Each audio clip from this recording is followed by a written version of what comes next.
दोस्तों नमस्कार। मैं अनंत एक बार फिर से आपके सामने आया हूँ। अभिकर्ताओं के लिए क्या चीज़ें महत्वपूर्ण हैं और क्या उनके लिए बेनिफिशियल है, इस सीरीज़ में एक और चैप्टर ऐड कर रहा हूँ। इस चैप्टर में एक महत्वपूर्ण चीज़ मैं आज मेंशन करना चाहता हूँ कि LIC के पास, भारतीय जीवन बीमा निगम के पास में लगभग 12 लाख अभिकर्ता है। प्राइवेट इंडस्ट्री में लगभग 10 से 12 लाख अभिकर्ता वहाँ है। इस 20 से 25 लाख अभिकर्ताओं में से एक कड़वा सच यह है कि नए जुड़ने वाले 10 अभिकर्ताओं में से 6 अभिकर्ता अपने कैरियर के पहले, दूसरे, तीसरे या चौथे साल में बीमा व्यवसाय को छोड़ करके चले जाते हैं। मैंने बहुत रिसर्च किया और यह जानने की कोशिश की कि क्यों लोग पहले ही वर्ष में, दूसरे ही वर्ष में बीमा व्यवसाय को छोड़ करके चले जा रहे हैं या बीमा व्यवसाय उन्हें रिजेक्ट कर दे रहा है। बहुत रिसर्च करने के बाद पता चला, मैं 7 ऐसे पॉइंट मैंने तैयार किए हैं जिन पॉइंट्स पर अगर कोई व्यक्ति ध्यान दे तो वो हैं, ये बहुत छोटी छोटी पॉइंट्स, लेकिन इनका इम्पैक्ट, इनका प्रभाव बहुत बड़ा है। और अगर इन पॉइंट्स पे कोई अगर ध्यान दे तो उसे बीमा व्यवसाय छोड़ने की ज़रूरत शायद न पड़े। लेकिन जो ये गलतियां करता है वो निश्चित तौर पर बीमा व्यवसाय में एक कदम असफलता की ओर आगे बढ़ता है और उसके बीमा व्यवसाय से दूर जाने की, उसकी इनकम कम होने की संभावना और ज़्यादा बढ़ जाती है। तो मैं ये 7 पॉइंट्स आपके सामने एक एक करके रख रहा हूँ। नंबर 1, वो अभिकर्ता जो he doesn't carry his sales kit और he forgets to carry sales kit। एक अभिकर्ता जो अपना सेल्स किट, जिसमें उसका एक बैग होता है, बैग के अंदर उसके प्लान प्रेजेंटेशन का किट होता है, पेन होता है, वाइटनर होता है, फॉर्म्स होते हैं, उसके द्वारा किए गए बड़े बड़े बीमा के रसीद होते हैं, कस्टमर्स के डिटेल भरने वाला पैड होता है, ये सारी चीज़ें उसके बैग में होनी चाहिए। उसके पास एक लैपटॉप होना चाहिए या टैब होना चाहिए। मोबाइल में उसके पास प्रेजेंटेशन बनाने की कुछ सॉफ्टवेयर्स होनी चाहिए। अगर ये सारी चीज़ें जिस किट में होती हैं, ये किट वह कैरी करना या तो भूल जाता है या फिर ज़रूरी नहीं समझता है, तो निश्चित तौर पर वह अपने लिए एक कदम सफलता से दूर हो रहा है और असफलता की ओर जा रहा है। तो number 1 reason, he doesn't carry his sales kit. Number 2, he doesn't send thank you note to his clients and customer और क्लाइंट से बीमा मिलने के बाद या मीटिंग होने के बाद उन्होंने आपकी बात को धैर्य से सुना, उन्होंने आपको बीमा दिया, या किसी भी तरह का ट्रांजैक्शन हुआ, केवल कस्टमर के साथ नहीं, हो सकता है अपने डेवलपमेंट ऑफिसर के साथ में, अपने ब्रांच मैनेजर के साथ में, तो क्या उसके बाद वो थैंक यू नोट भेजता है? थैंक यू नोट भेजने का बहुत तरीका है। जैसे वो कॉल करके थैंक यू बोल सकता है, आमने सामने रूबरू होकर के थैंक यू बोल सकता है, मैसेज कर सकता है, व्हाट्सअप कर सकता है, या वो चाहे तो एक अच्छी तरह से अगर थैंक यू बोलना चाहता है तो एक थैंक यू कार्ड बना करके या सिंपल कार्ड में थैंक यू लिख करके भी उसे दे सकता है। कस्टमर को अच्छा लगता है, क्लाइंट को अच्छा लगता है। और यदि इन चीज़ों को वो ज़रूरी नहीं समझता है तो निश्चित तौर पर कहीं ना कहीं वो एक और रीज़न बना रहा है अपने आप को असफलता की ओर धकेलने के लिए। Number 3, he doesn't return call to customer ने कॉल किया, किसी कारण से अभिकर्ता ने उसको पिक नहीं किया, एडवाइज़र ने उसे पिक नहीं किया। जब उसने पिक नहीं किया, शायद वो बाथरूम में था, शायद वो कहीं और था, मोबाइल चार्ज में लगा हुआ था।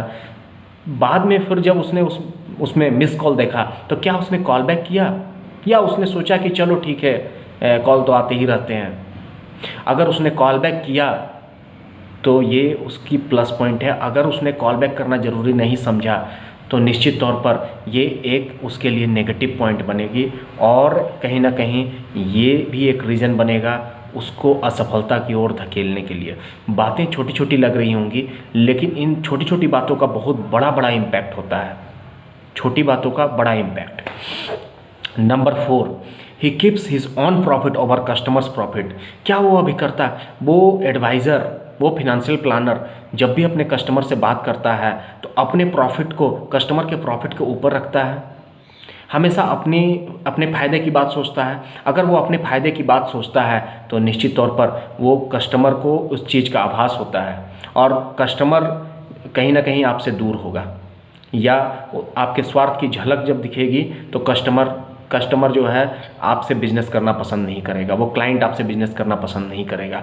तो इसलिए आपकी ये जवाबदेही बनती है, यदि आप सफल होना चाहते हैं तो आपकी जवाबदेही बनती है कि आप हमेशा कस्टमर के बारे में सोचें, कस्टमर का प्रॉफिट सोचें। कस्टमर का प्रॉफिट होगा, कस्टमर के लिए बढ़िया प्रोडक्ट, बढ़िया फिनेंशियल प्लानिंग, बढ़िया फैक्ट फाइंडिंग आप सजेस्ट करेंगे तो निश्चित तौर पर जो है आपका प्रॉफिट ऑटोमेटिक हो जाएगा। तो इसलिए आप कस्टमर की चिंता करें, आप अपनी चिंता ना करें यदि आप सफल होना चाहते हैं तो।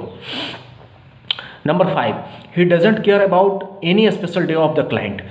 कस्टमर क्लाइंट के घर में उसका या उसके परिवार के किसी सदस्य का बर्थडे है, एनिवर्सरी है, एग्ज़ाम है, कोई और स्पेशल डे है, कोई किसी तरह का कोई फंक्शन है, और इन चीज़ों को हल्के में लेना एक अभिकर्ता या एडवाइज़र के लिए घातक साबित हो सकता है, वो असफल हो सकता है।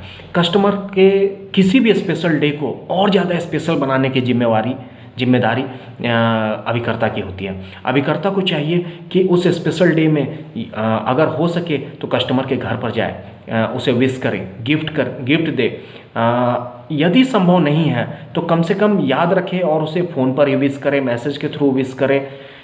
बहुत छोटी बात लगती है, लेकिन हम एक रिलेशनशिप मार्केटिंग में हैं और रिलेशनशिप मार्केटिंग में ये छोटी छोटी बातें बड़े बड़े इम्पैक्ट डालती है। Number 6, honesty, integrity and timeliness is not so important for him. Customer के से जब डील करता है तो ऑनेस्टी, इंटीग्रिटी और टाइमलीनेस, पंक्चुअलिटी को वो बहुत ज़्यादा इंपॉर्टेंस नहीं देता है। सोचता है कि चलो कोई बहुत बड़ी बात तो नहीं है, कस्टमर ने 10 बजे बुलाया था, मैं 10:30 बजे भी चला जाऊंगा, चलेगा। कस्टमर का आज रसीद कटवा दिया है, 4 दिन बाद भी दे दूंगा तो चलेगा। कस्टमर का 100 रुपया बचा हुआ है, नहीं भी वापस करूंगा तो चलेगा। छोटी बातें हैं लेकिन इनसे बहुत बड़ा प्रभाव पड़ता है। ऐसा न करें, अगर करेंगे तो सफलता से असफलता की ओर बढ़ेंगे। और अगर आप इन चीज़ों को फॉलो करेंगे, ऑनेस्टी, इंटीग्रिटी और टाइमलीनेस को इम्पोर्टेंस देंगे तो निश्चित तौर पर आप एक कदम सफलता की ओर आगे बढ़ेंगे। Number 7, he thinks that he knows everything. अभिकर्ता को, एडवाइज़र को हमेशा एक लर्निंग एटीट्यूड में होना चाहिए, हमेशा कुछ नया सीखने के लिए तत्पर रहना चाहिए। कभी भी उसे ऐसा नहीं सोचना चाहिए कि हाँ मुझे तो सब कुछ आता है, मुझे तो सब कुछ आता है, मेरे को सब कुछ मालूम है। इस दुनिया में सबसे ज़्यादा जानकार लोगों को भी सब कुछ मालूम नहीं है।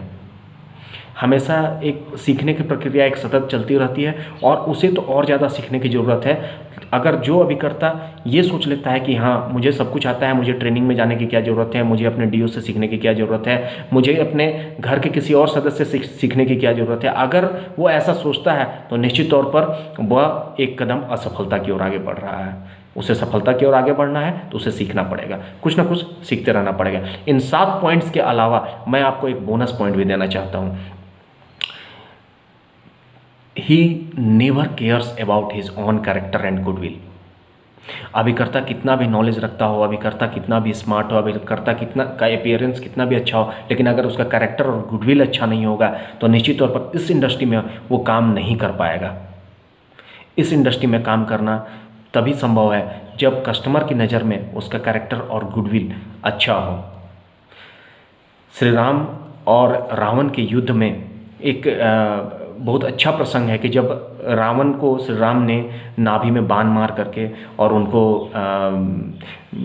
मतलब अंतिम समय में वो पहुंच गए तो रावण ने पूछा कि श्री राम तुम साधारण वनवासी, सिंपल अयोध्या के अगर राजा भी हो तो सिर्फ अयोध्या के, मैं इतने बड़े साम्राज्य का राजा, मेरे पास इतने वीर योद्धा, तुम सिर्फ भालू और वानर की सेना लेकर के आए। मैं तीनों लोक का विजेता, हर तरह से तुमसे श्रेष्ठ, कुल में श्रेष्ठ, ताकत में श्रेष्ठ, लेकिन ऐसा क्या हुआ कि तुमने विजय प्राप्त की और मुझे हारना पड़ा। तो इस बात का जवाब श्री राम ने कहा कि रावण आप हर चीज़ में मुझसे श्रेष्ठ थे, लेकिन आप एक चीज़ में श्रेष्ठ नहीं थे, कैरेक्टर में श्रेष्ठ नहीं थे, गुडविल में श्रेष्ठ नहीं थे। आपने सीता का अपहरण किया था और इस वजह से आपका कैरेक्टर में दाग लग चुका था और ये आपका एक रीज़न बना जिसकी वजह से आपकी हार हुई।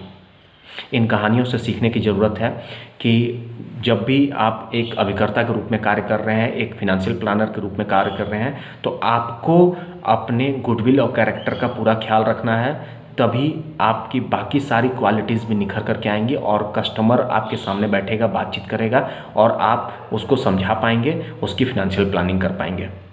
उम्मीद है कि आपको अच्छा लगा होगा।